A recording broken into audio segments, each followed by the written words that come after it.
So, February, I have 5 stars, I have a DNF, I have Killer Mermaids. Could you possibly need more? So, February is going to be a bit of an odd month wrap-up wise. So I read 8 full-length novels, or novellas, and 2 short stories. So the 2 short stories I'm not going to talk about today because they are for another video. Also, 3 of the novels are for the BookTube prize, so I can't discuss those until after the results of the octa-final. But just so you're aware, I have finished Strange Beasts of China by Yang Yi. This is for the translated fiction group G, if you're interested. Loop by Brenda Lozano. And Magma by Thora Hjorleifsdottir. So if you're interested in those books, I will be doing a dedicated sort of wrap up and thoughts video after the results are announced at the end of March. So with that out of the way, I'm not going to go through like loads of stats today because they're all over the place because I haven't rated those ones officially yet. But I can tell you that I read 5 physical books, 4 audiobooks and 1 ebook. And the DNF was also a physical. So let's start with the DNF, shall we? So the book I DNF'd, and I felt really bad about this because it was a buddy read, was The Left Hand of Darkness by Ursula K. Le Guin. So this is classic sci-fi, and we are following a man who approaches a new planet in the attempt to get them to join sort of a sort of coalition, I suppose, or a community of planets that come together to trade, etc, etc. The premise of this is really interesting because on this planet, everybody is genderless.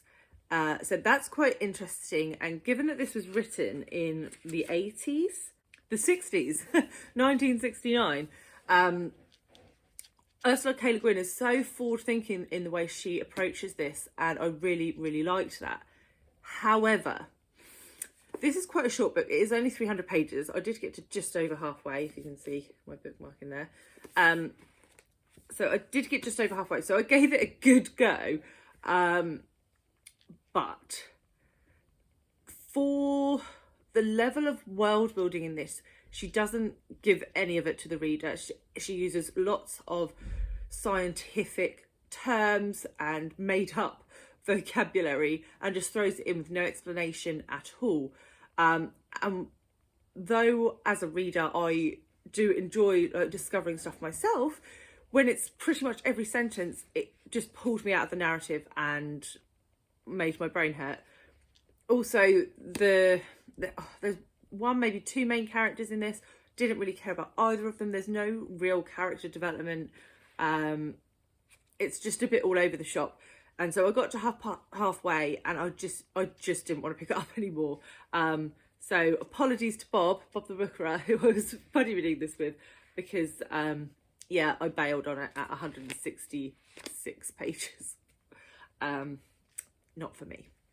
And so the next book I'm going to talk to you about is The Fellowship of the Ring, which I listened to on audio. This was a reread for me. I read this when I was a teenager, and so it has been a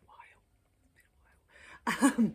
And I listened to the Andy Serkis narration, which was perfect, and I really enjoyed it. It was 5 stars. Again, I will be honest with you, I did sort of fast forward through all the songs because man, there's some long old songs in there that I don't think are necessary, but the story is just so epic, the characters are delightful, and I had forgotten so much of what happened. I've watched the film so many times that basically my mind forgot all the things that were in the book.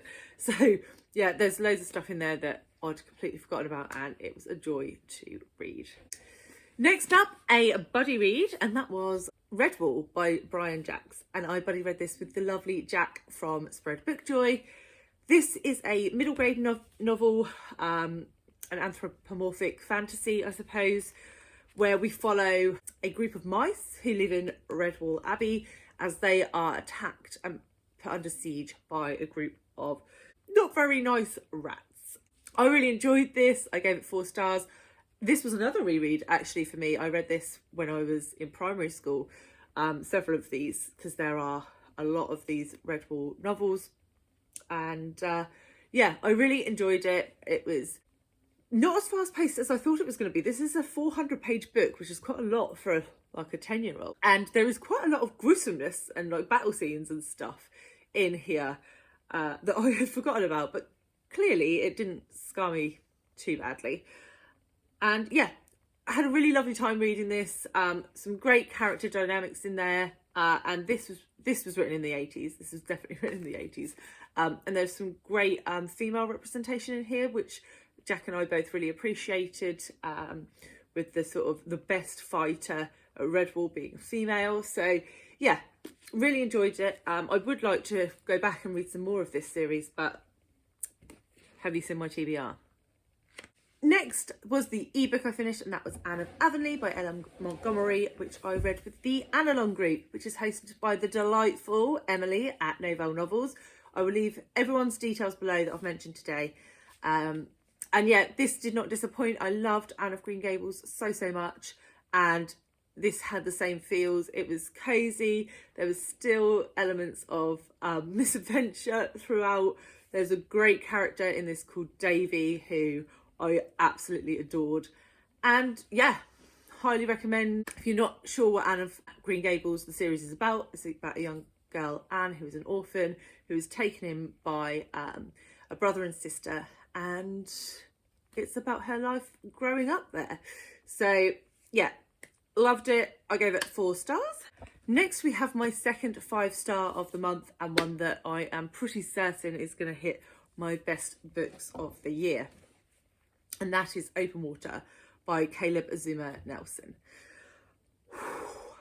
I wasn't expecting to love this as much as I did. In this book, we are following our main character, who I don't think is actually named. And this is told in second person, so we are effectively the main male character within this book. And we follow his life as he meets a woman in a bar in southeast London, and how their friendship grows, and it's about the relationship that they have. It's really difficult to describe. It's practically poetry on a page, but I hate poetry, and I loved this.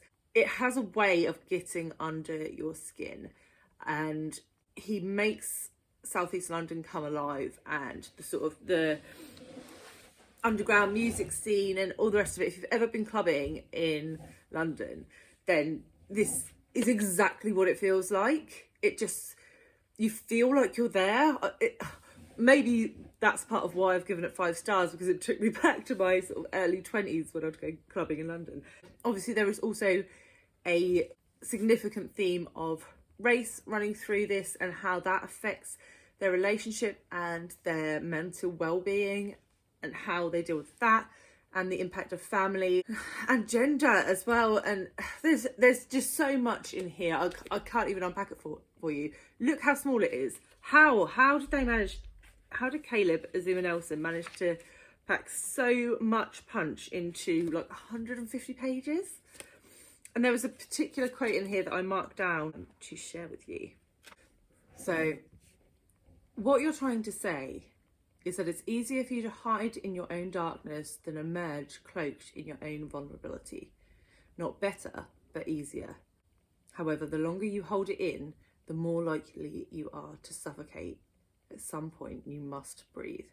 And it is sort of representative of the book, about this inability to really express yourself and really tell people what you think and how you feel, because of the racial discrimination and the pressure from male members of the family and society and the police, and just unrealistic expectations placed on people, and how all of that culminates to suppress your feelings. And yeah, that sort of sums up a lot of what the book is about, and just, you can tell by the way it's written that it is stunning. It is like that all the way through, and I really can't recommend it highly enough.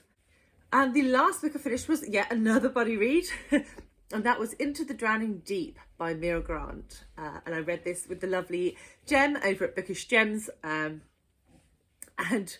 yeah, this was a wild ride. So here we're following a cast of characters, I suppose predominantly a young woman called Tori, whose sister died. That happens right at the beginning of the book, in a suspicious boating accident. And some people think they were killed by mermaids, which is what they were looking for. And other people think that's just a big hoax and it was just like a standard storm. And years later, Tori goes on a new mission to find out what happened to her sister and this original boat. Well, a lot happens. There is some great representation in this book. We have disability rep, mental health rep, LGBTQ rep. Yeah, it's full of representation, but it's not jammed down your throat. It feels natural within the storyline. There are some morally grey characters which are quite interesting and that I really liked. And yeah, it was pretty fast moving. There was quite a lot of scientific jargon in it, maybe a touch too much for me, and I thought the ending was a bit too fast for my liking, which is quite often my criticism of books like this, thrillers, horrors, all that sort of stuff. It sort of builds and builds and builds and then it rushes the ending. I felt a little bit like that with this, but overall I really enjoyed it. I loved reading this with Jem, and yeah, I would certainly pick up more by this author. Mira Grant is a pen name for Shauna Maguire. So yeah, enjoyed it, 4 stars, would definitely try again.